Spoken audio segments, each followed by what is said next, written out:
and friendship. It's a pairing you hope to find in one partner. This guy has nothing else to do but talk to her, love on her. This is bliss for her. She's on cloud 9. But when these forces come into your life from two different men, how do you decide where your loyalties lie? She was stuck in between two men that she loved. She wasn't comfortable with how far she let herself go in this process. But it was too late. Will you stick with the man who holds the key to your heart? Or will a burning new passion send that friendship up in flames? She does exactly what he wants. They became really intimate. They had sex. She wanted to please number one hubby. Is it worth it? Is it worth someone's life? That's like a slap in the face to our family. January 10th, 2013. At 5 a.m., the sun has yet to rise on the charming city of Chattanooga, Tennessee. Chattanooga is known as the Scenic City. It has beautiful views of the Tennessee River. It's a very family-friendly place. The parks are nice, the downtown area is nice, but there are two sides in Chattanooga. You have these pockets of gang activity, and they're extremely violent. On the northeast side of town, 60-year-old Ella Lay is sleeping peacefully in her bed when she's suddenly awoken by two loud pops. That was really alarming for an older lady at that time of the morning.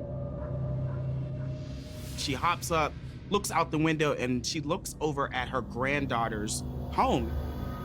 Her granddaughter, Carmisha Lake, lives directly across the street.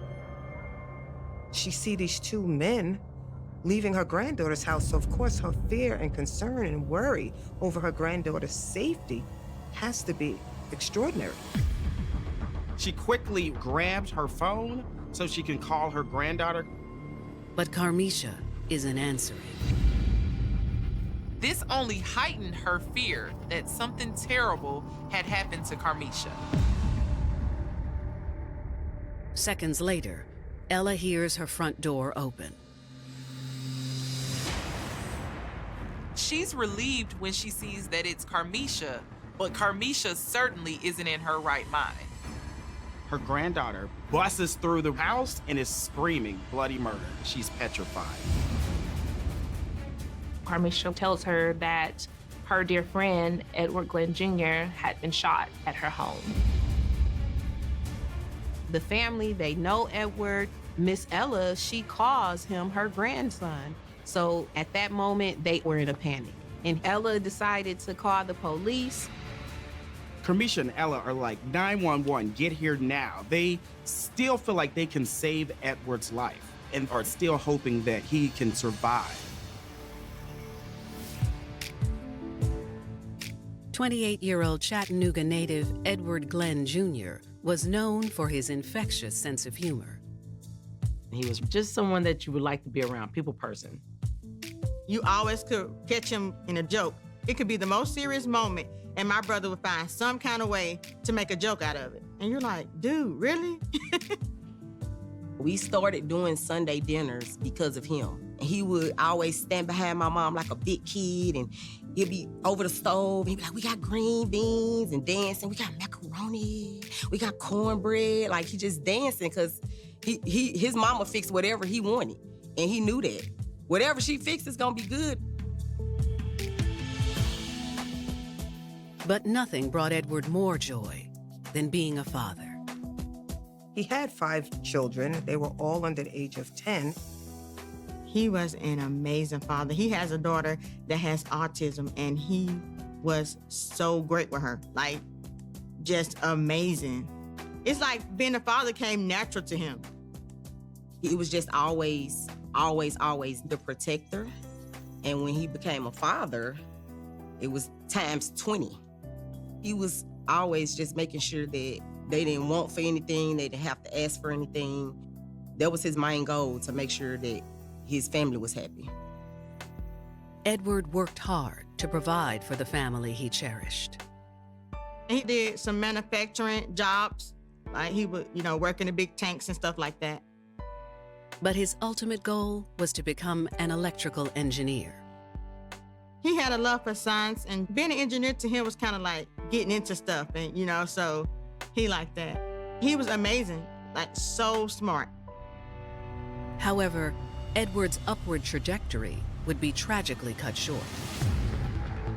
On January 10th, 2013, 60-year-old Ella Lay is making an urgent call to 911 after receiving word that Edward has been shot inside the home of her granddaughter, Carmisha Lay. Carmisha is panicked. She's confused. It's a really horrible time. Minutes later, first responders arrive at Carmisha's residence, where she and her grandmother are waiting outside. They're both still very shaken up. Carmisha lets them know frantically that Edward's in the bedroom. First responders cautiously make their way inside the home. The first responders go in and they find Edward unresponsive on the ground. Edward is wearing only underwear and appears to have been shot once in the abdomen and once in the head. When they checked Edward, he had no sign of life. They checked his pulse. He was not breathing. They find out there's nothing that they can do to bring him back. There's so many unanswered questions. First being, how did Edward end up in this situation? And what happened? As the sun comes up over Chattanooga, detectives arrive and begin processing the crime scene. They see this young man lying a few feet from the bed and lying in blood, but they didn't see a weapon. The police find one bullet under Edward, one bullet lodged in the wall, but there are no shell casings. The fact that there are bullets where there are no shell casings, it means that somebody's probably disturbed the crime scene. They tried to clean it up. Were the assailants attempting to rob the house that night and panicked when Edward caught them in the act? They're expecting that there was pretty much a home invasion that had gone wrong. And they wanted to figure out some evidence to determine if there was any forced entry. There's a lot of things that go into a home invasion. The door may have been broken in or windows shattered. You're looking for missing items. After a thorough search of the home, authorities can't find anything out of place. It's Carmisha's home. Nothing of Carmisha's is missing. No jewelry, no money, no trophies, no silverware, nothing. Her wigs are even still there. The only thing that was taken was Edward's wallet. And of course, this raised questions for detectives, because if this was just a random robbery, why wasn't anything else taken from the home? For detectives, there's one person they need to speak with immediately, and that's 24-year-old Carmisha Lay. She was the only surviving witness from that night. They wanted to know more about what she saw. If Edward Glenn's death wasn't the result of a robbery gone wrong, then what was it? On the morning of January 10th, 2013, Chattanooga investigators are trying to get to the bottom of what happened to 28-year-old Edward Glenn Jr. Edward was found shot to death inside the home of his friend Carmisha Lay. As the only surviving witness, police are hoping 24-year-old Carmisha Lay can help them make sense of this tragic crime. She agrees to help them with the investigation however she can. She says she wants justice for her friend. Back at the station, detectives ask Carmisha to walk them through what happened the night before. Carmisha explains that she invited Edward over to hang out, to spend some quality time together.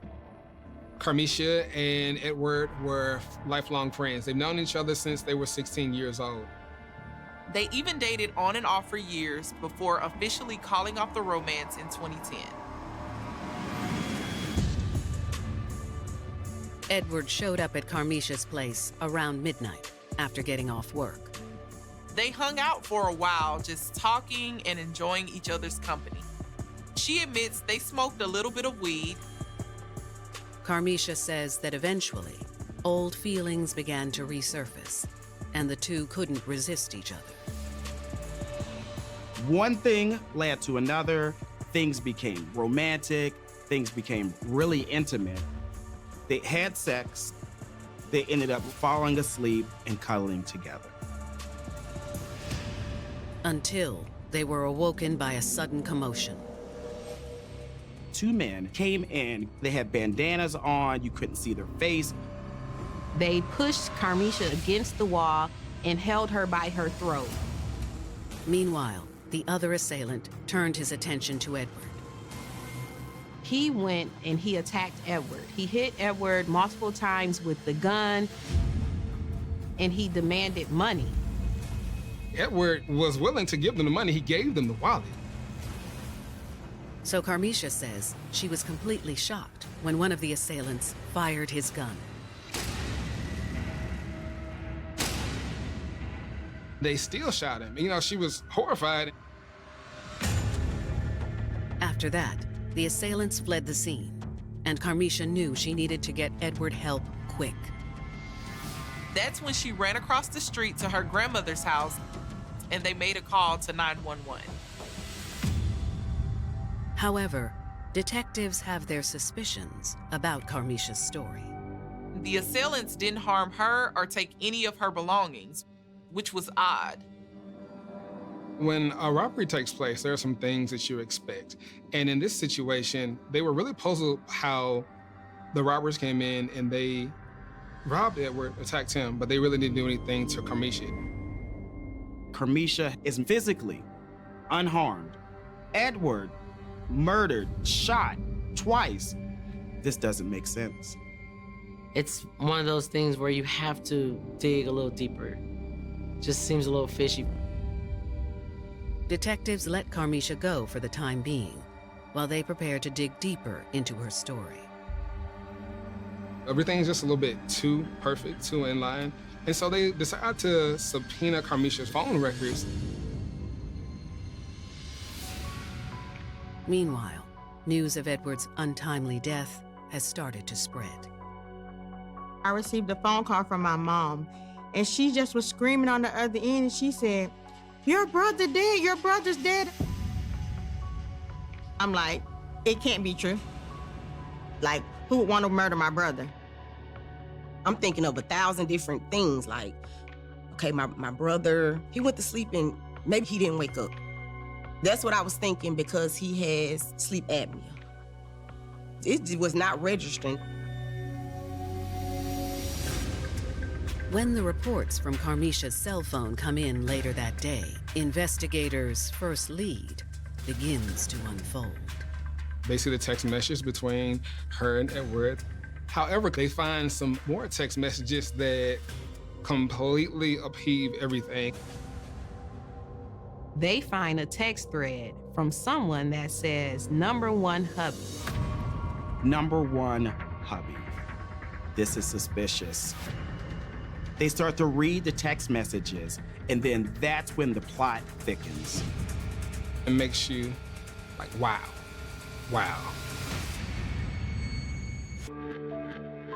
He was a hardworking, good father, very involved in his children's lives, and certainly should not have been a victim of this crime.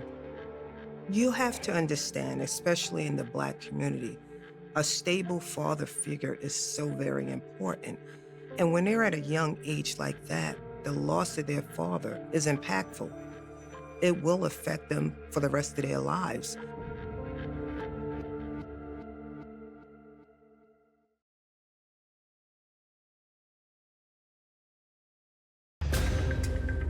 January 10th, 2013.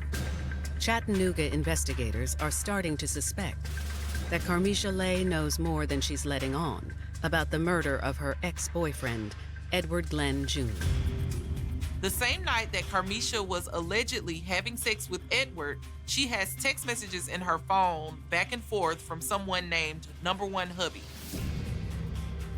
The messages that were marked under Number One Hubby, they're like, I'm on my way, don't take too long, don't catch emotions. And it looks like she's messaging him to come over and do something.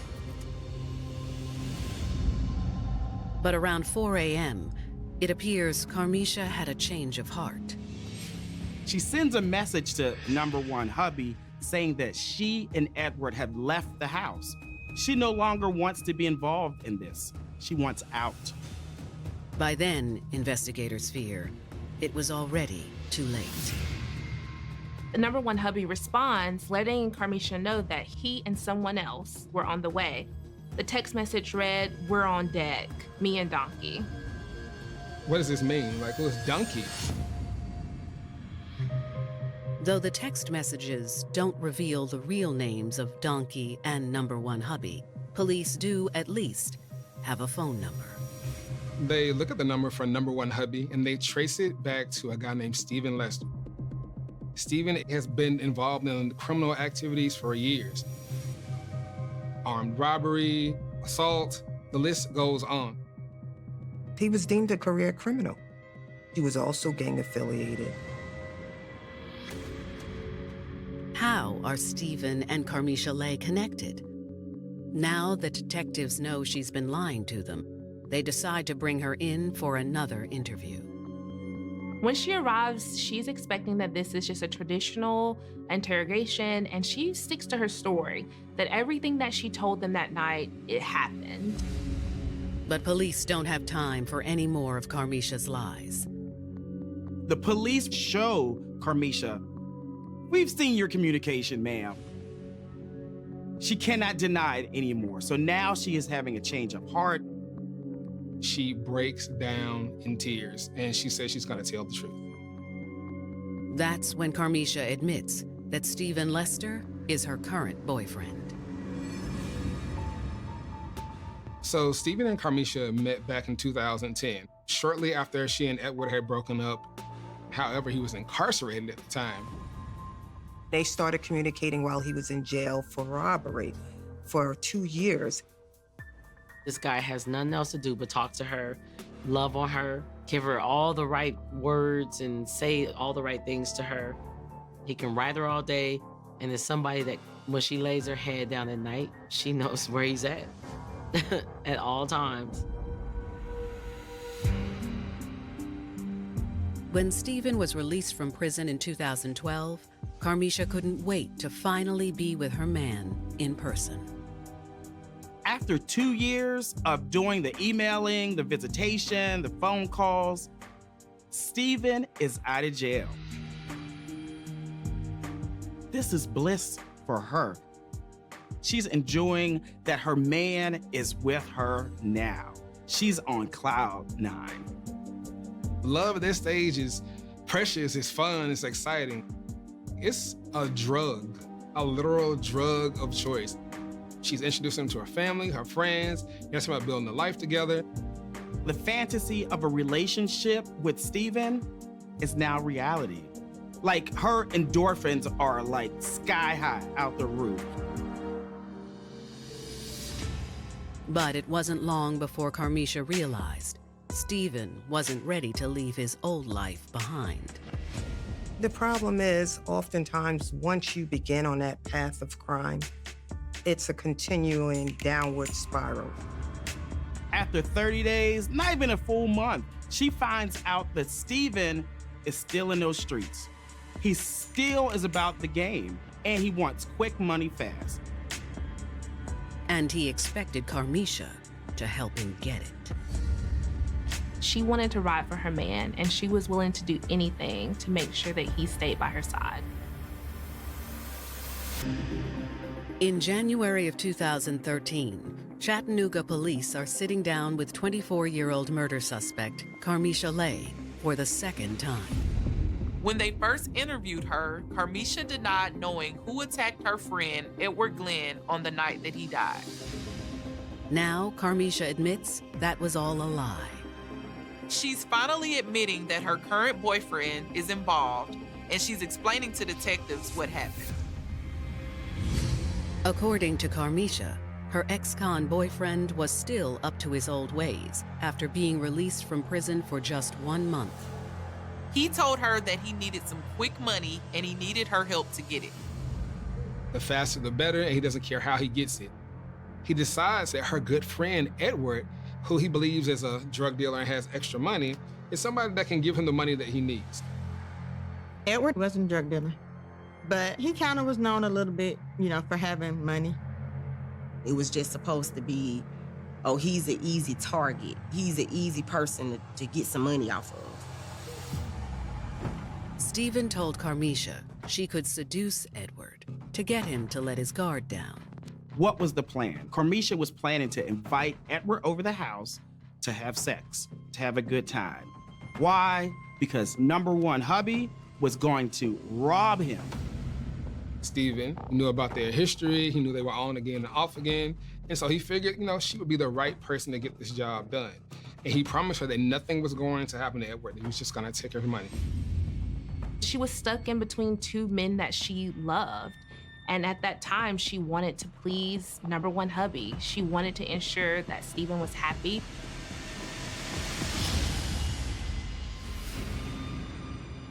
So on January 9th, Carmisha calls Edward over to her house. They hang out for a little while, enjoying each other's company, and then they have sex. Edward falls asleep. She goes to the bathroom, freshens up, takes a shower. In that moment, Carmisha is starting to remember Edward is her friend. This is not just some random guy. She has a change of heart. She wants number one hubby not to go ahead with these plans. She sends him a text message. I don't want to do this anymore. We're leaving. She wasn't comfortable with how far she let herself go in this process, and she didn't want anything to happen to her friend. Carmisha texted back and told Stephen that she did not want to go through this anymore, but it was too late. Around 4 a.m., Stephen arrived at Carmisha's house with his friend Donkey in tow. Stephen grabs her, yanks her out of bed, holds a gun to her head. They demanded money. Edward tells them, I don't want any problems. The money's in my pants, on the floor. To Carmisha's shock, even after Edward handed over his wallet, Stephen still commanded Donkey to shoot him.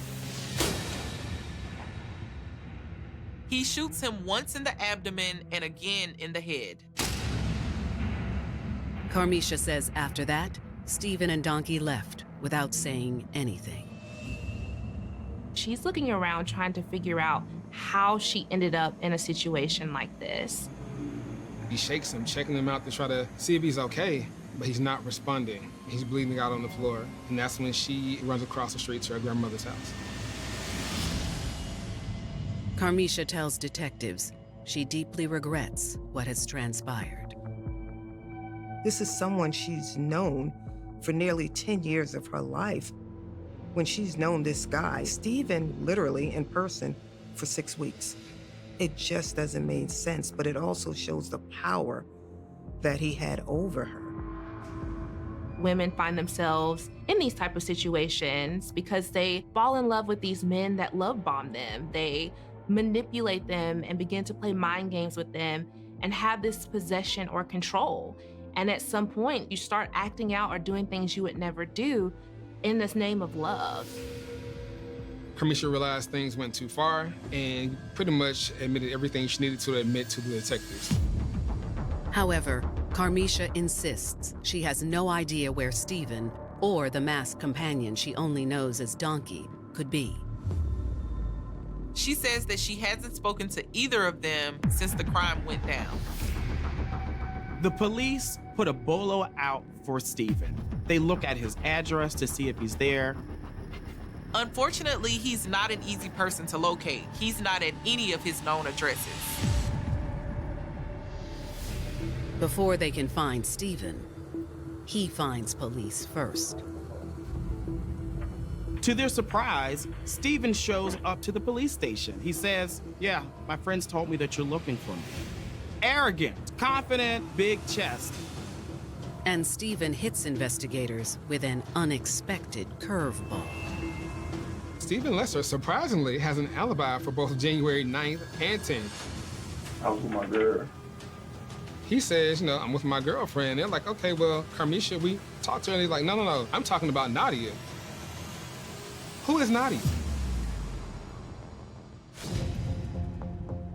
January 11th, 2013, Chattanooga, Tennessee. Detectives are sitting down with murder suspect Stephen Lester after his girlfriend Carmisha Lay outlined their alleged involvement in the shooting death of 28-year-old Edward Glenn Jr. Carmisha said that Stephen was the mastermind and Stephen put her up to the robbery that ultimately killed Edward. You knew what you did when you did not. I was with my girl. He says, I'm with my girlfriend. They're like, okay, well, Carmisha, we talked to her. And he's like, no. Me and Carmisha aren't together. We're not dating. I'm talking about Nadia. I was with her on the 9th and the 10th. Who is Nadia? According to what we learned, he had another young lady that was his girlfriend. Stephen tells detectives a woman named Nadia Jones is his real girlfriend, and Carmisha, who he refers to as Peaches, was only a fling. That's Peaches. How do you know Peaches?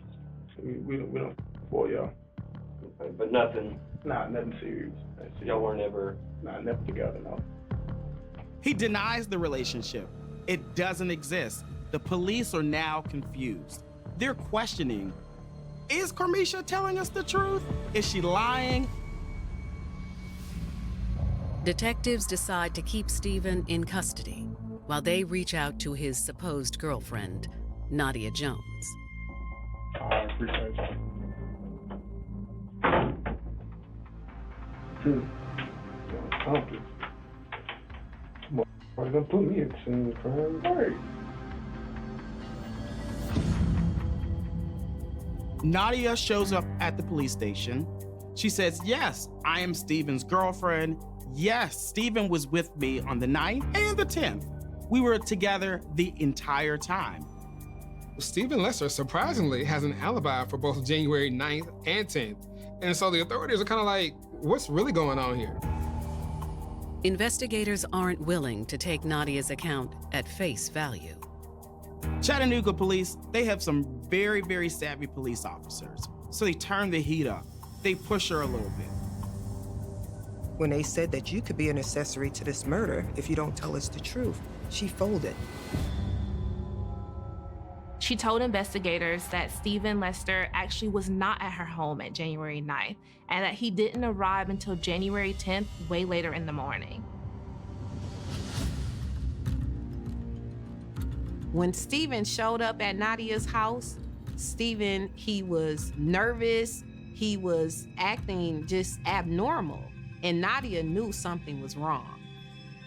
He said, listen, if you're questioned by the cops, you tell them I was here the nights of the 9th and the 10th.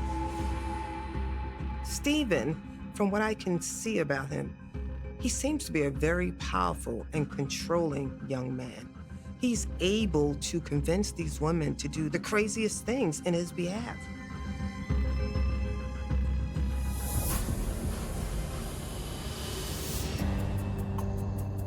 Nadia states that she doesn't have any more information for the police after that. She says she doesn't know where he was or what he was doing, but she just knows for sure he was not with her.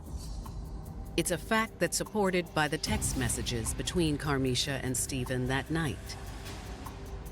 The text messages clearly showed that he was planning on showing up at Carmisha's house around the time of the murder. Armed with Nadia's admission, police sit down with Stephen once again. We talked to her. What'd she say? I'm gonna be straight with you, because you seem like a pretty intelligent guy. You did some time already, right? Yeah. So you know the game just as well as I do. I've been doing this for a little while. Right. It's not looking good for you. The police say, listen, Nadia gave you up. You were not there with her. You no longer have an alibi. Stephen isn't fazed. Stephen is as confident as ever. And he's just like, I'm sticking to my story. This is what happened. He doesn't deviate at all. Y'all ain't got nothing on me, man. I ain't did nothing. The arrogance of this man, the confidence that he has, this guy is a master manipulator. Despite Stephen's denials, they now have enough evidence to arrest him. Right now, you have warrants for your arrest for first-degree murder, especially aggravated robbery, and conspiracy to commit robbery. And you will be booked on those. I will? Yes. Carmisha is also booked on charges of first-degree murder, aggravated robbery, criminal conspiracy, making false reports, and tampering with evidence. When she got arrested, I was angry. I was angry at the whole fact that my brother didn't have to be murdered. You all had what you initially came for. You all had his money. Why murder him? I worked in corrections. She was at my jail. I tried to go back to work and almost had a nervous breakdown because I knew where she was. I could get to her at any time. And I kept thinking about my kids. I kept thinking about his kids. Because if I do something to her, I'm gonna be in trouble too. As investigators build their case, they struggle to answer the same question. Why did the men have to kill Edward? Were they afraid about him being able to identify them after the robbery? We may never know. As prosecutors prepare for trial, investigators continue searching for the man who pulled the trigger that night, a co-conspirator known only as Donkey. They had no evidence on him. There was no known association other than those text messages when he said me and Donkey are on the way. Without having the trigger man in custody, prosecutors will have to depend on Carmisha Lay as their star witness at trial. Prosecutors offer her a plea deal. If she is the witness against Stephen, then they'll give her 15 years and they'll lessen her charges down to second-degree murder. And if she didn't accept, she could be facing first-degree murder with a penalty of life in prison. Will Carmisha take the deal or be manipulated by Stephen Lester once again? He starts sending her love letters from behind bars. I love you, don't do this to me, we can be together. It's clear that she's still in love with him. It's been 10 years since my brother was murdered, and grief comes in waves. You have your good days, you have your bad days, but I would say my family, we ultimately rely on the Lord. We have to pray a lot because it still hurts, and it will hurt. Like, I know years and years and years down from now, I will still miss my brother. You have to allow yourself to feel those feelings. Scream, cry, do whatever you need to get yourself through that moment, but just keep pushing.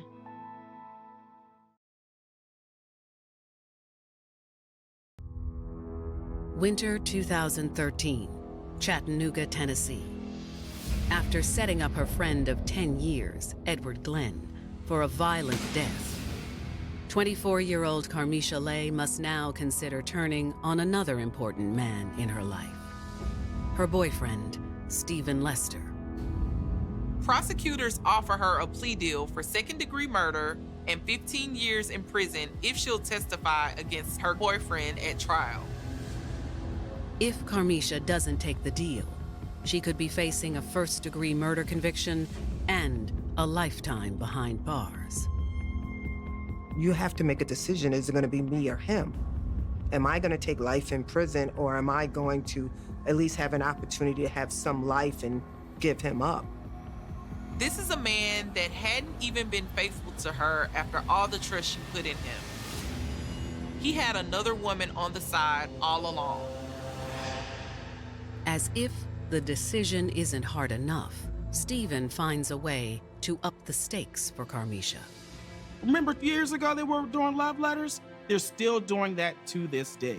They're still writing letters. I'm sure it started off with the same tactic that he used when he first met her. You know, I love you, you know, don't do this to me, we can be together. But they started turning cryptic, and she was getting threats for her safety if she continued to cooperate with the state. Stephen is clearly threatening her life if she moves forward with testifying against him. Shockingly, Carmisha apologizes to him, and she says, you know, there's no real reason for me to put you behind bars. She's writing back lovingly, like it's clear that she's still in love with him. But when Stephen's trial date approaches, Carmisha seems to find a voice of her own. After doing everything for Stephen for so long, she finally decides to choose herself and actually goes forward with testifying against Stephen in court. On December 9th, 2015, the trial against Stephen Lester begins, with Carmisha as the prosecution's star witness. Carmisha gets on the stand, does an awesome job. It's time for her to be the woman she is and take the stand and, you know, do right by Edward. Carmisha echoes to the court what she told investigators months prior. Stephen, he is the mastermind. He's the one that came to Carmisha and told her, I need money. I think this would be a good guy to rob. I know he's close to you. Carmisha stands by her claim that she never meant for Edward to get hurt and that it was all her boyfriend's fault. But Stephen's defense team isn't letting Carmisha off easy. Defense comes up. They cross-examine her and turn the heat all the way up. They pull out the letters. Remember those pen pals back and forth? They use the letters that back and forth between her and Stephen as evidence. And they say, you know, all of this is just her not wanting to see Stephen with another woman. So she'll do whatever she can to make that happen, even if that means him being incarcerated for the rest of his life. The defense also reminds jurors that all evidence against Stephen is merely circumstantial. They found bullets, but no shell casings. There's text messages, but the text messages never mention his name. So the only thing they have is Carmisha's word, which changed from minute to minute. After 3 long days in court, the jury is confident they have enough to make a decision. The jury only takes 2 hours to deliberate and convict Stephen Lester. He's found guilty of first-degree murder and sentenced to life in prison. Even though investigators believe that Donkey was the trigger man, they were able to prove that Lester was the mastermind behind the crime. 2 years later, police are finally able to apprehend Donkey and identify him as 27-year-old Eric McReynolds. Eric pled guilty to facilitation to commit second-degree murder. He only gets 8 years in jail. He's finished that sentence and he's out. You're the one that ultimately pulled the trigger that ended my brother's life, and you just get a measly 8 years. So that's like a slap in the face to our family. For Edward Glenn Jr.'s loved ones, the 15-year sentence Carmisha Lay was awarded as part of her plea deal also isn't enough. I was pissed. I'm calling the prosecutor, like I need to talk to somebody because she's the reason. She's the main reason. Nobody else could have put them in the same place at the same time except her. How is she getting a lesser sentence? My brother's youngest daughter won't even be 18 years old before this girl can walk free.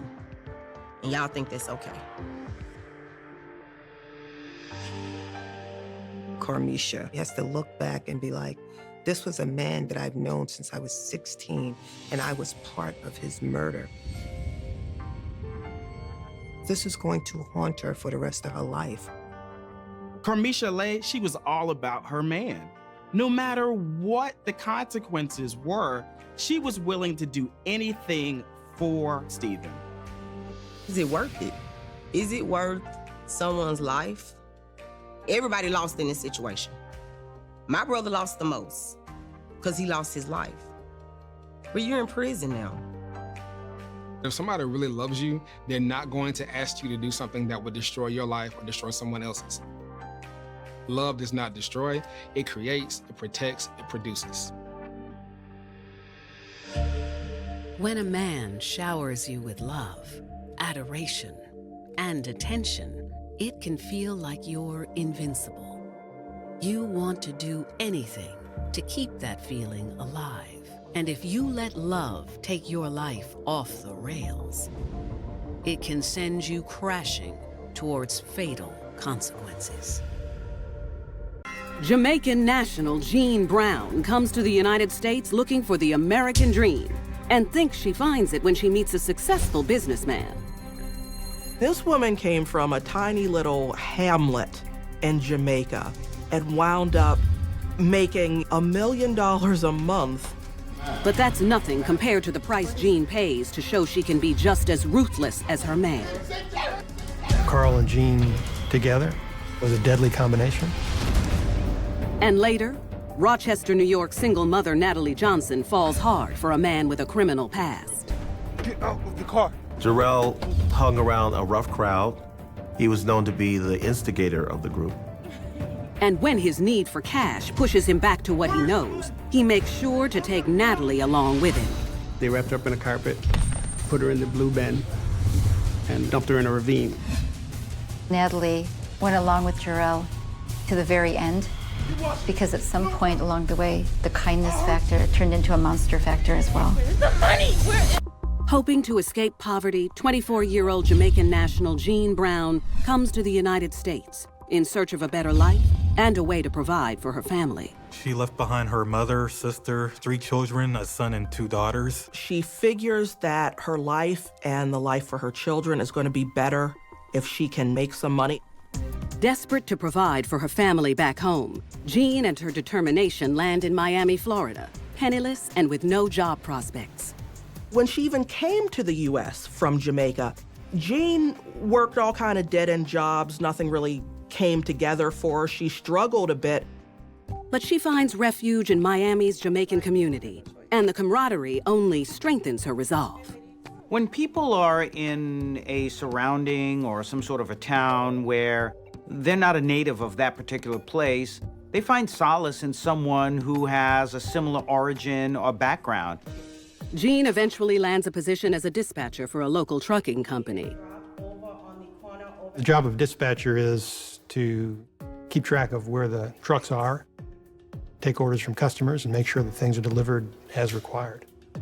It's a good job, but Jean isn't making anywhere near the money she hopes and has very little to send back to her family in Jamaica. Problem with chasing a dream is that it is just that, a dream.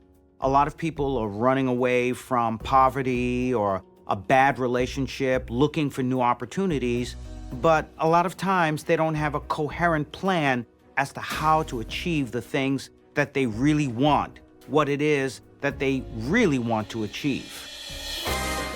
Still, she manages to take advantage of Miami's nightlife.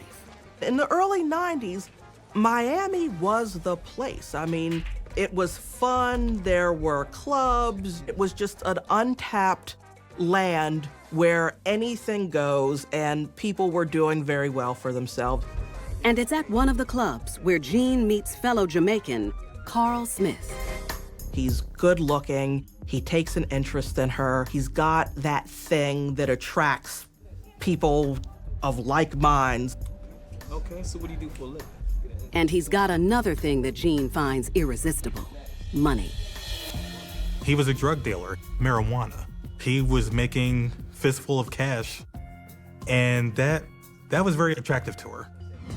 Jean and Carl become inseparable as she quickly becomes Carl's partner in love and crime. Carl told her about the drug business, told her about his connections in Mexico and how they'd be able to get large volumes of marijuana at low prices. Jean wasn't your typical girlfriend. Jean was looking to make money, and make money any way necessary and any way possible. Her ambition, combined with her direct line to independent truckers, gives birth to an idea for a devious plan. The two decide to combine their resources and start a trucking company as a way to ship large amounts of marijuana from Mexico to the East Coast. Jean was very enthusiastic about that. She saw that as an opportunity to get rich quick. Carl is all for it, but insists they relocate to Baltimore for better distribution to the Northeast corridor. Carl's contacts would bring the drugs across the border from Mexico. Jean's truckers would pick it up in Arizona and bring it here to Baltimore. And once it arrived in Baltimore, they would sell it. They were able to move product to New York much more quickly. They were able to get into Pittsburgh much more quickly. In addition, Charm City's hunger for illegal substances makes it ripe with opportunity. Baltimore is a city with a major drug problem. There are a lot of drug dealers, a lot of drug users. And so if you're able to get large quantities of marijuana, the dealers figure out who they are and flock to them. Jean is a very headstrong woman. She wanted to be with Carl, and she knew that she would do whatever she had to do by any means necessary in order to be with him. Just a few months later, the business model is underway. They used full-size 18-wheeler trucks that would carry a lot of merchandise, and they'd be able to conceal the marijuana in with the merchandise, and then they could easily conceal the cash on the way back. And within 6 months, they're making 7 figures. This woman came from a tiny little hamlet in Jamaica and wound up making at least $1 million a month. She had a palatial estate in Florida. She had land in Jamaica, and she ran a pretty well-oiled business. That's the American dream. But for Jean, it's not enough. She also wants to prove to Carl that she belongs by his side. It's already a man's world, but to be a woman and to rise to the top, you had to do stuff that most men would be afraid of. Jean will do everything in her power to keep Carl, to please Carl, and to do anything it takes to achieve success along with him. Even if that means putting one of them in an early grave. This was a driven woman who decided what she was going to do, and nobody was going to stand in her way. After joining forces with fellow Jamaican Carl Smith, Jean Brown launches a successful drug operation in Baltimore, Maryland. So things are going well. I mean, from Mexico to Baltimore and all stops in between, money is flowing, drugs are flowing. They're doing about $1 million worth of business a month. They're bringing in whatever they want, and nobody suspects a thing. And Jean and Carl want to keep it that way. One of the main challenges for drug dealers is what to do with all the money, because they're generating tremendous volumes of currency and they can't put it in a bank. And so they need to find ways to transport these large volumes of currency out of the country. A prospect that keeps Jean in regular contact with her family in Jamaica. She sent the money to Jamaica to be laundered. She's given this money to her family, and they're investing it in real estate for her. So her kids back in Jamaica are being provided for, her family back in Jamaica is being provided for, and she's living in the lap of luxury. But transporting large bundles of cash out of the country is almost as risky as the drug trade itself. American regulations prohibit people from carrying more than $10,000 unless they declare it. And Jean's goal was to avoid telling authorities either in the United States or in Jamaica. Jean and Carl enlist the help of another Jamaican associate named Michael Knight. Michael Knight was a money courier. Michael's job was to transport money from Baltimore to Jamaica. Do not let me down. Yes, sir. Jean's instructions to Michael were to carry that money secretly, not to acknowledge to American authorities that he had it, and not to tell anybody in Jamaica that he was bringing it in. For the next several years, all goes well. But running a multi-million-dollar drug ring in a male-dominated world takes a heavy hand. Having plenty to prove to her man and herself, Jean quickly takes the lead and shows she's not to be trifled with. Jean had a reputation for being both physically and verbally abusive.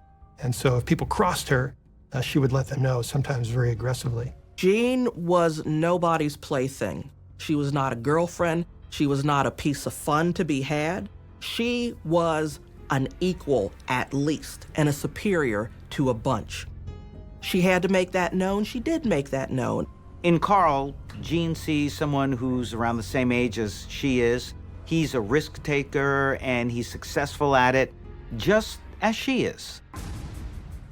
When one of their employees disrespects Carl, Jean makes a brutal example of her. There was one incident where she threw boiling hot water on one of her employees that Jean was angry with. The employee was holding her child at the time. Jean and Carl had a lot in common. Both of them had very good business acumen, but she was the hardline boss. He was the guy who ran the day-to-day operations and kept all the contacts going. For all things considered, this was a very strong combination, and they were like a dynamic duo, all things considered. But as merciless as Jean may be at work, at home, it's a different story. On the business side, she was ruthless, violent. No one crossed her. When it comes to her family, they loved her. They thought of her as a good support to her partner, Carl. I mean, you're talking about the complete polar opposite to what those in the organization saw. As Jean and Carl's business grows, so does their Baltimore household. They became closer. They loved each other even more, to the point Jean had a baby. And now you have this new family, a growing family, a business that is, even though it was illegal, it was highly successful for them. They had at least a solid decade of just smooth sailing. Bada bing, bada boom, money in, drugs out, money in, drugs out, no problem, life's good. And then trouble and purloined paradise. Cash mule Michael Knight is making his monthly trip to Jamaica with suitcases of cash.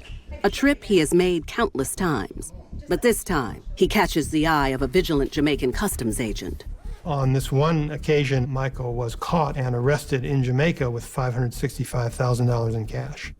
As the authorities were questioning Michael about this more than $500,000 he has on him, that's when Michael gave up Jean and Carl. He said this money came from drug sales. Jamaican authorities informed their U.S. counterparts about Jean Brown and Carl Smith's organization. And at that point, authorities decided to start looking into how extensive this drug ring is.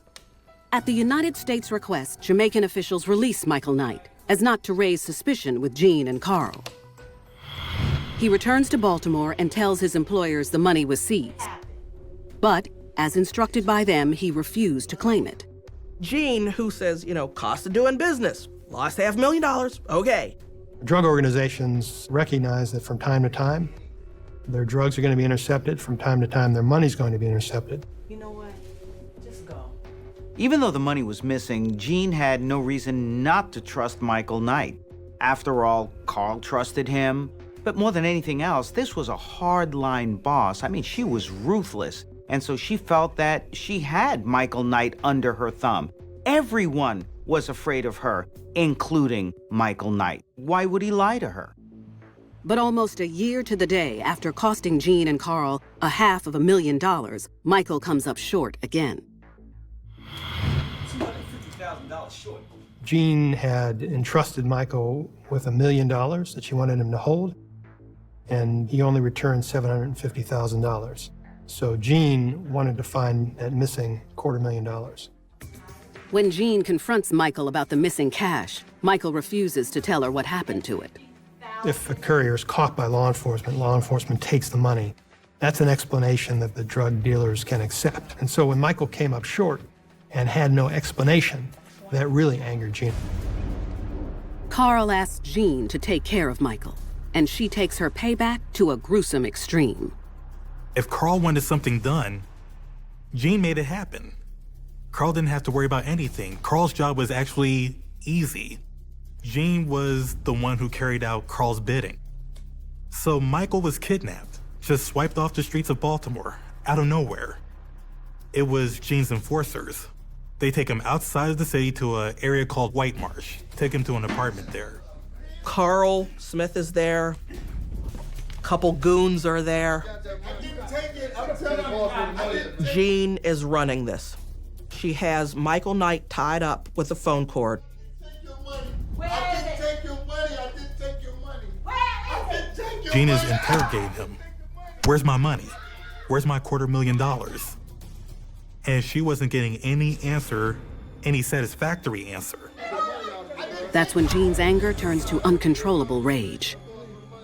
She's wailing on him with a cell phone. Her goons were standing by while she beat this man so severely she knocked his eyeball back inside its socket. Jean decides to take the lead on this because Michael has disrespected her and disrespected Carl, and she's not gonna let him get away with this. And the carnage is only just beginning. Jean said, if he doesn't tell us where the money is, we'll just have to kill him. Jean orders her henchmen, Peter Blake and Hubert Downer, to take Michael into the bathroom. She said, finish him. And later, in New York State, single mother Natalie Johnson will also look to a new man to be her provider. And like Jean Brown, she'll go from bystander to killer. Jarrell knew the quickest way to make money was to take advantage of a senior, and he knew a senior, and he took advantage of her. She took his orders, no questions asked. In Baltimore, Maryland, Jean Brown is dealing with an employee who she believes stole $250,000 from her and her partner in love and business, Carl Smith. Jean demanded loyalty because this was business. This was the foundation of her relationship with Carl. Despite the brutal beating, Michael Knight still refuses to say where the missing money went. So Peter and Hubert put Michael in the bathtub and stabbed him repeatedly until he was dead. The human mind can rationalize anything. And this particular case, Jean felt that she wasn't a criminal, she wasn't a killer. She was just protecting her interests, protecting her relationship, and protecting her man. She was at her worst with him, and she was becoming more of a hardened criminal than her partner. With Michael Knight dead, Jean orders her men to get rid of the body. No evidence left behind. Over about 2 days, with power saws, they dismember the body. They pack up pieces and dispose of the body around Baltimore County in a number of places. The body's never been recovered. Jean and Carl believe they've gotten away with murder. But just in case, they decide to lay low in Miami, Florida. Little do they know, Maryland investigators are already onto them, and a missing persons report filed for Michael Knight only adds fuel to the fire. After about 4 or 5 days, his sister wound up calling Baltimore area police to say, I need to file a missing persons report. Nobody can find my brother. The Baltimore police look into it. And it isn't just Baltimore police. In the meantime, federal law enforcement was also looking for Michael Knight because the Jean Brown organization was now on the federal radar. Hoping to put pressure on Jean Brown, investigators track her and Carl down in Florida. And then, surprise, surprise, here comes the detectives wanted to know what Jean knew about Michael. The detectives asked Jean, what do you know about Michael Knight? What's your connection to him? She denies everything. But at that point, she gets nervous. Jean and Carl realized after the police came down to Florida that the heat was on, and so they left and went to Mexico. But once in Mexico, Jean realizes more than the scenery has changed. Between the Fed looking at them, between detectives back in Maryland looking at them, their relationship goes through a rocky road. There's trouble in their relationship. I called the shots. Carl was done. He was a multimillionaire. What more did he need? I don't work for you, okay? He wasn't happy being with Jean either. He let her know this. Carl's not happy. He starts searching Mexico for love, and he finds it. He takes off and doesn't look back.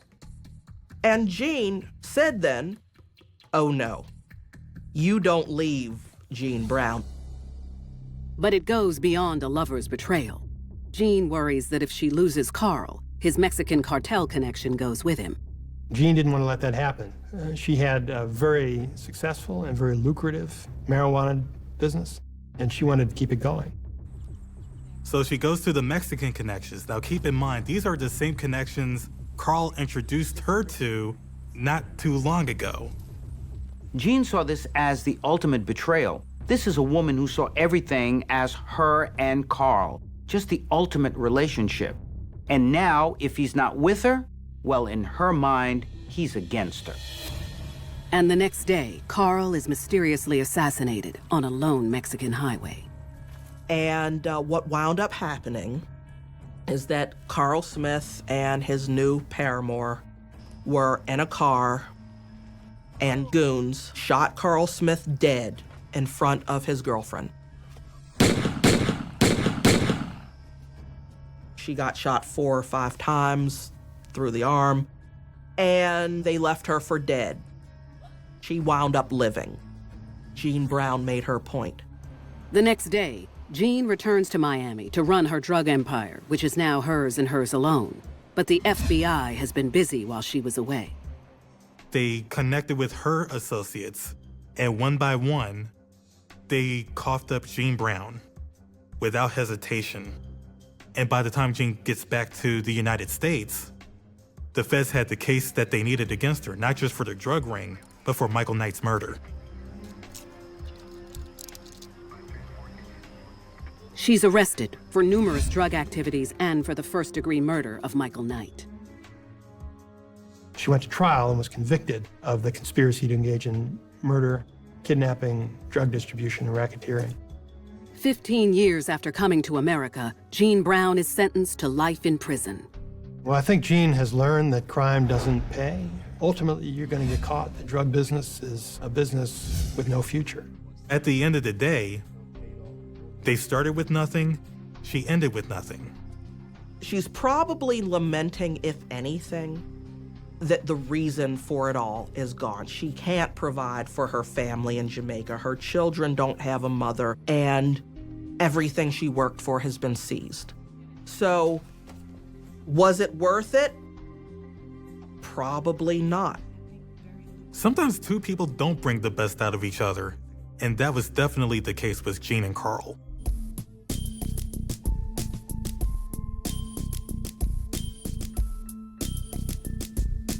Jean Brown's love for her man led to a life lived larger than a mythical movie crime lord. In New York, the lengths to which Natalie Johnson will go to please her man will be on a far different scale, yet lead her to the same end. Life starts out on the straight and narrow for Natalie Johnson in a modest rental home in the Great Lakes city of Rochester, New York. Natalie grew up with 2 parents in the home. She was well taken care of, so she had all the things that she wanted, although they weren't very rich. As a teenager, she studies hard. Her parents encouraged her, and they backed her going to college, and she started to study nursing, and she earned a certificate in nursing. She gets a good job in a nursing home, but at the age of 22, she hits a snag. She became pregnant. The relationship died. So she remained with her parents. They helped raise the child. They assisted her because they believed in her dream. So they did all they could to help her succeed. She worked hard. She was trying to better herself. But life isn't all work and no play for Natalie. Far from it. She enjoys her fair share of relationships. She was pretty sexually active. She wasn't exactly the most attractive girl, but she had her way finding men into her life. Kind of like the attention. But by the age of 26, Natalie is looking for more than sex. She wants love, and she's about to find it, with some deadly strings attached. He knew what he was looking for in terms of being a predator. Natalie fit the bill. When she became involved with him, it just snowballed out of control. In Rochester, New York, 26-year-old single mother Natalie Johnson spends her days working at an assisted living facility and her nights out with friends, playing the field. Natalie was kind of a fast girl. She kind of liked the attention. During one such night out, she meets handsome charmer Jarrell Henry. He was the type of person that was very smooth and very dangerous. And I believe that the smooth came before the danger. But while 27-year-old Jarrell Henry is saying all the right things, there's one thing she can't help but notice: a police GPS tracking device. Jarrell had committed a violent carjacking. and he was sent away for 10 years. So ankle bracelet that GPS was put on him as a condition of his parole. He had a gun. I mean, he used the gun in terms of intimidating the victim into letting him take their car. Despite his record, Natalie finds herself smitten with Jarrell's charm. Jarrell showed her attention, which she was craving for, apparently. She slept with him, and that's the beginning of their relationship. Even though Natalie was ambitious and outgoing, this is a woman who suffered with poor self-esteem. So when a good-looking guy presents himself to her and her friends and chooses her over her girlfriends, well, she's taken by it hook, line, and sinker. Natalie not only falls deeply in love with Jarrell, she also thinks he is the perfect father for her daughter. Natalie was looking for someone to care for her child, and when she met Jarrell, she felt that he could fill those shoes. And less than 2 weeks after their first night together, Jarrell leaves the home he shares with his grandparents. Jarrell was adopted by his grandparents at probably the age of 5 and lived right there on Hazelwood Terrace. So often with grandparents who take over raising their children's children, when they become young adults, they pretty much run the household. But none of the red flags stop Natalie. She invites him to move in with her, her parents, and her now 4-year-old daughter. She was madly in love with him, and the parents thought, well, maybe this is someone for her, you know, a lasting relationship. They got along very well with her daughter. They got along extremely well. They had a good rapport. She saw that, she loved it, and she wanted to continue that. But while Jarrell may play the role of father figure, there's one crucial way in which he can't contribute to the household. Jarrell had a terrible time finding a job due to the fact that he had a criminal record. If you have a record, it's very difficult to get hired. So that causes a great deal of frustration. To not be able to get a job, to not be able to make money, and we're talking about the male ego, so those sorts of things are so important. To not have those things, that's got to be emasculating, especially to a young man. Jarrell had nothing to offer Natalie other than the fact of companionship and making her feel good. He was looking for some way to make money, to get money, fast. And despite the fact that he's on parole, he turns to the only thing he knows. Instead of getting a job like everyone else does, he just decided that his job was to rob. Natalie really felt like she needed him, so in order to keep him, she would do anything that he asked her to do. Jarrell tells Natalie he has the perfect robbery target in mind, his grandparents' next-door neighbor, 73-year-old Edlin Chun. Edline was originally from the Big Island of Hawaii. She came to Rochester and she became an adjunct professor at RIT. And she was there for 20 years. She was involved in 13 different charities. Edlin was a kind and generous and giving person. But none of this matters to Jarrell, who only sees Edlin as a ticket to instant money. A couple things made her a good target. One, her age. Number two is that the perception is that because she was possibly Asian, that she had cash, large sums of money in the home or available to her. After some minor hesitation, Jarrell convinces Natalie to help him. The dream of a better life is a driving force for Natalie. So even if it means going along with some of the nefarious plans of Jarrell, well, she's willing to do it. One early morning, soon after telling Natalie about his terrible plan, Jarrell decides the day has come to put his plan in motion. He rouses Natalie out of her sleep and asks her to drive him to his old neighborhood. Jarrell went to Edline's home with Natalie. He had a basket of fruit to apparently offer her. Under the guise of wanting to introduce his girlfriend to an old neighbor, Jarrell asks Edlin if he and Natalie can come inside. Edline had known Jarrell since he was a little boy. She knew that he was in and out of trouble, so she was a little leery. And that's when he just pushed her back and knocked her over. Jarrell and Natalie bound her up with the duct tape. They duct taped her ankles, duct taped her wrist, and they basically interrogated her relative to what was in the house that they could take, whether it was cash, whether it was jewelry. Look, money. Not getting the answers he wants, Jarrell's desperation skyrockets. And within minutes, things go from bad to worse. Don't lie to me. In Rochester, New York, Natalie Johnson and her ex-con lover Jarrell Henry, desperate for easy money, decide to rob Jarrell's childhood neighbor, 73-year-old Edlin Chun. The fact that she was an older female living by herself, she was very vulnerable. Where's the money?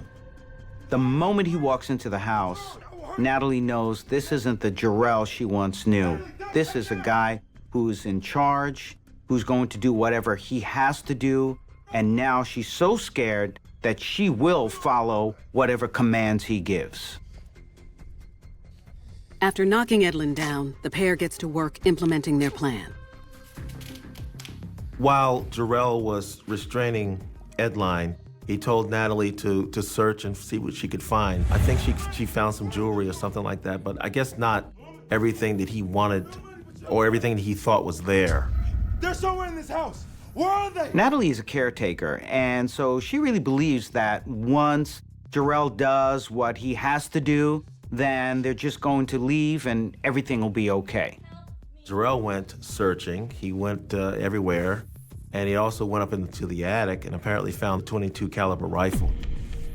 Edlin's house had been broken into twice, and so a friend of hers gave her a rifle to keep loaded in the house. And of course, there's no way she would have ever lifted that rifle to hurt anyone. So she put it up in the attic. In another room, Natalie finds their biggest score, Edlin's checkbook. You're gonna sign each and every one. Jarrell demanded at gunpoint that she sign checks made out to them so that they could cash them. Edline was very upset. You can imagine how upset she was and how frantic she was. Natalie was trying to calm her down. She was comforting her and saying, oh, everything's gonna be okay. At least that's what Natalie hopes, until Edlin mouths off to Jarrell. As soon as I can, I'm going to the police. Adeline said something to set him off. She said, the moment I can go to the police, I will. He did what he felt he had to do to silence her. Jarrell shot Edlin twice in the head. One of the shots went through here, and went through here to disfigure her jaw. Jarrell killed this woman in front of Natalie, but she didn't call the police. She probably was thinking, well, if she says anything about this is going to put her man behind bars, so she's not going to be with him anymore. So she was totally in concert with him. She couldn't at that point in time say, I'm no longer in, because now she becomes a witness and she would have to be dealt with in the same way.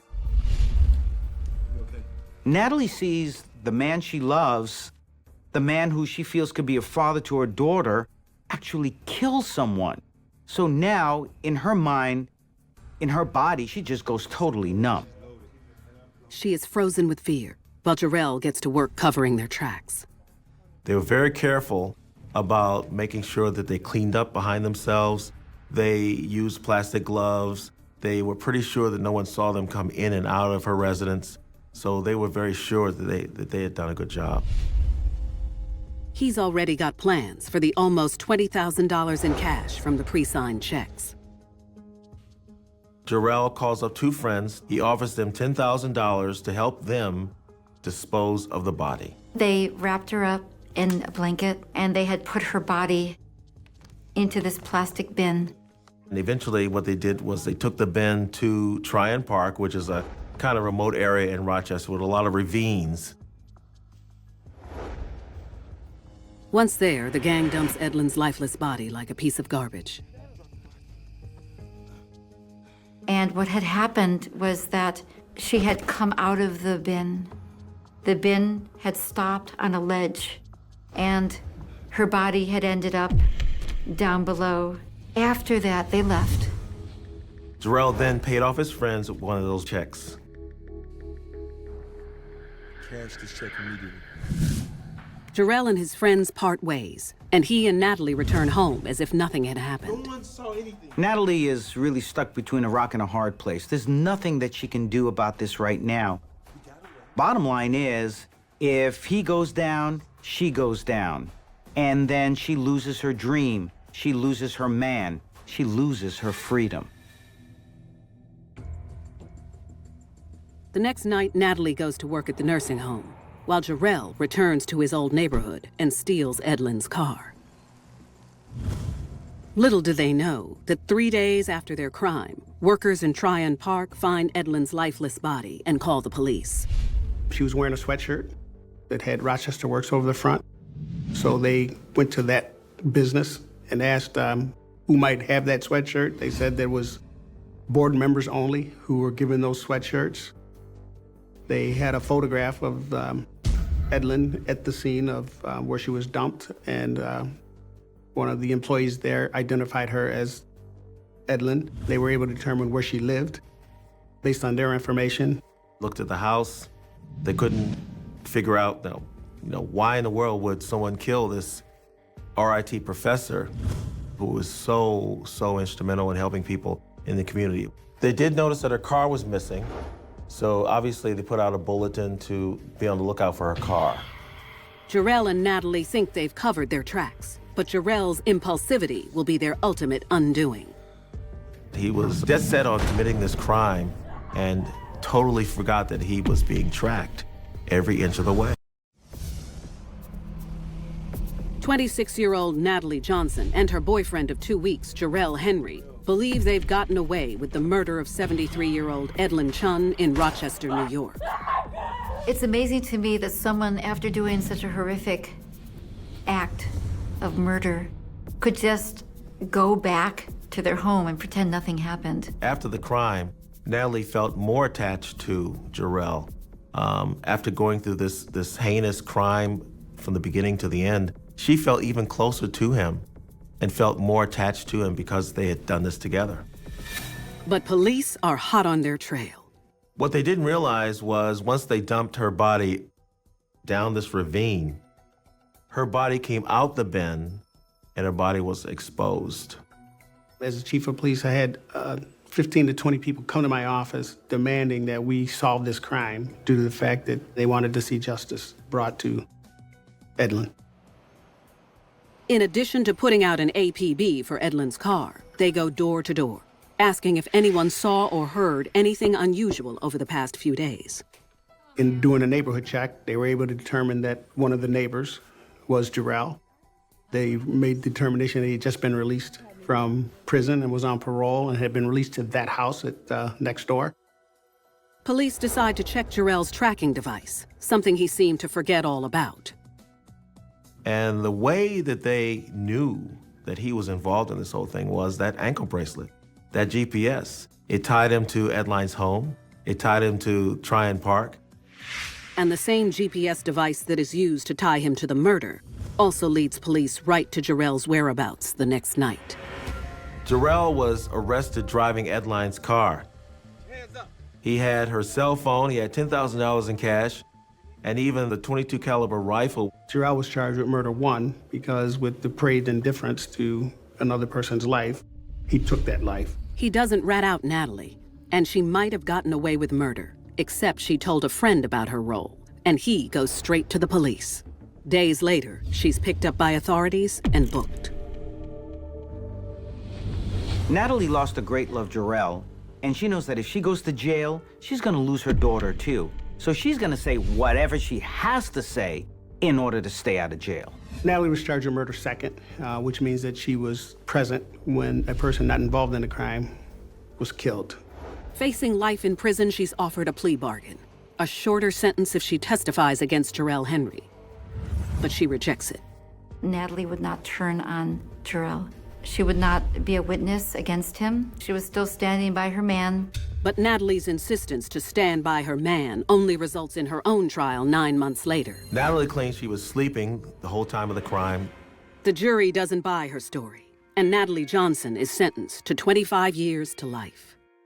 One way that they were able to connect Natalie to the crime was that they found the gloves that were used in the commission of the crime in her car. So they were able to trace it and tie her into the whole thing. During sentencing, she was able to give a statement, and she said that she was the victim and that her child would be a victim and that she would be away from her daughter. Her daughter would grow up without a mother. but she never said that she was a victim of Jarrell's. In a separate trial, Jarrell Henry is found guilty of murder in the first degree and receives a life sentence. Prior to being involved in this incident, Natalie was somebody who took serious efforts to have a good life, to have a good employment, to take care of her young daughter. I think once she became involved with him, they became involved in a circumstance that just snowballed out of control. People wonder, someone like Natalie, who seems so normal, how she can fall so fast and so hard for a guy wearing an ankle bracelet. The impact that Jarrell Henry had on Natalie Johnson's life was so severe. She went from the caring, loving person and loving mother to a monster. Natalie just kind of surrendered herself for her man, and now she's suffering the consequences.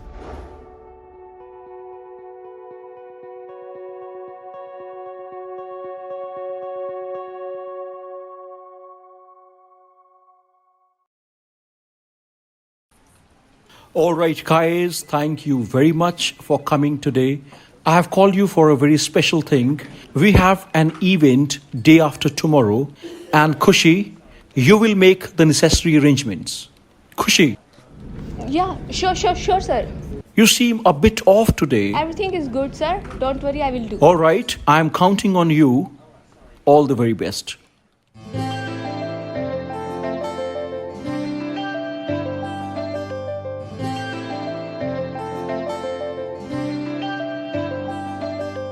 ਕੱਲ ਰਾਤੀ ਰੋਈਆਂ ਮੈਂ ਤੇਰੇ ਕਰਕੇ ਸੁਣਿਆ ਏ ਤੂੰ ਵੀ ਰੋਇਆ ਮੇਰੇ ਕਰਕੇ ਕੁੜੀਆਂ ਚ ਲੜਾ ਮੈਂ ਵੀ ਤੇਰੇ ਕਰਕੇ ਮੁੰਡਿਆਂ ਚ ਅੜੇ ਤੂੰ ਵੀ ਮੇਰੇ ਕਰਕੇ ਮੈਂ ਨਾ ਪਿਆਰ ਕਰਾਂ ਮੈਂ ਨਾ ਪਿਆਰ ਕਰਾਂ ਕਿਉਂ ਨਖਰੇ ਜਿਹੇ ਦਿਖਾਵੇਂ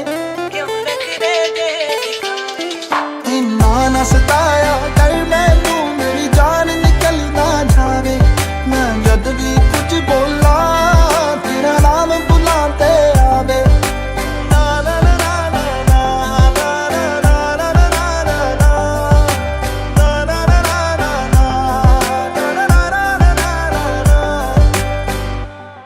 ਪੁੱਛਦੀ ਮੈਂ ਤੈਨੂੰ ਮੈਨੂੰ ਸੱਚ ਸੱਚ ਦੱਸੀ ਵੇ ਇੱਕ ਵੀ ਨਾ ਗੱਲ ਵੇ ਤੂੰ ਦਿਲ ਵਿੱਚ ਰੱਖੀ ਵੇ ਦੁਨੀਆ ਨਹੀਂ ਚਾਹੁੰਦੀ ਵੇ ਤੇਰਾ ਮੇਰਾ ਪਿਆਰ ਵੇ ਸੁਣ ਮੇਰੀ ਸੁਣ ਲੈ ਯਾਰ ਵੇ ਨਹੀਂ ਸੋਹਣਾ ਲੱਗਦਾ ਏ ਹੈ ਜਦੋਂ ਵੀ ਲੜਦਾ ਏ ਜਦ ਵੀ ਕਿਸੇ ਨਾਲ ਗੱਲ ਕਰਾਂ ਮੈਨੂੰ ਪਤਾ ਵੇਖ ਕੇ ਸੜਦਾ ਏ ਰਾਜ ਤੂੰ ਹਰ ਵਾਰੀ ਹੋਏ ਰਾਜ ਤੂੰ ਹਰ ਵਾਰੀ ਲਾਰੇ ਲਾਵੇਂ ਇੰਨਾ ਨਾ ਸਤਾਇਆ ਕਰ ਮੈਨੂੰ ਮੇਰੀ ਜਾਨ ਨਿਕਲ ਨਾ ਜਾਵੇ ਮੈਂ ਜਦ ਵੀ ਕੁਝ ਬੋਲਾਂ ਤੇਰਾ ਨਾਮ ਬੁਲਾਂ ਤੇ ਆਵੇ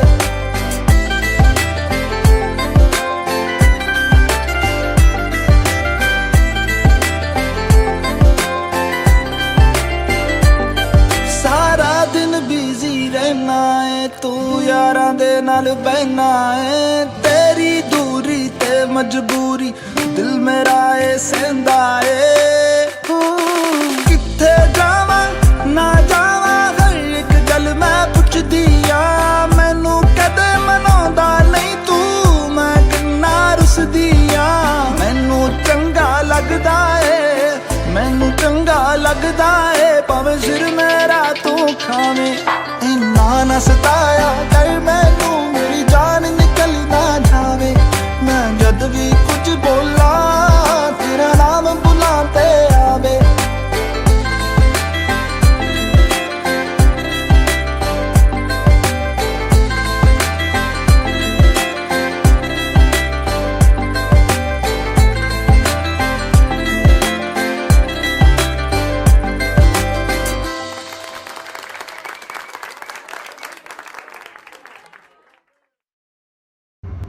तो अभी आपने हमारा दुनिया सॉन्ग देखा, सो प्लीज कमेंट करके बताना कि आपको सॉन्ग कैसा लगा। एंड हाँ, वीडियो को लाइक करना, जाने से पहले रिपल म्यूजिक स्टूडियोज के चैनल को सब्सक्राइब कर लेना।